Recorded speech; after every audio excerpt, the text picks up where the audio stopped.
kapiling at kasama ka.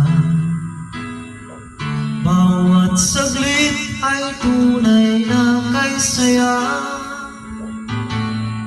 Di ko naisip na magbabago ka pa. Akala ko'y di na magwawalay pa.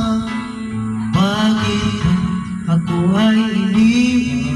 Ano ba ang pagkakamali? Sana sabihin sa akin nang malaman ko ang sanhi. Alkipulariyo kung sadyang di ako ang sigaw at tibok ng puso mo. Mabuti ang nalaman ko na ako'y di mo gusto. Huwag kang mag-alala,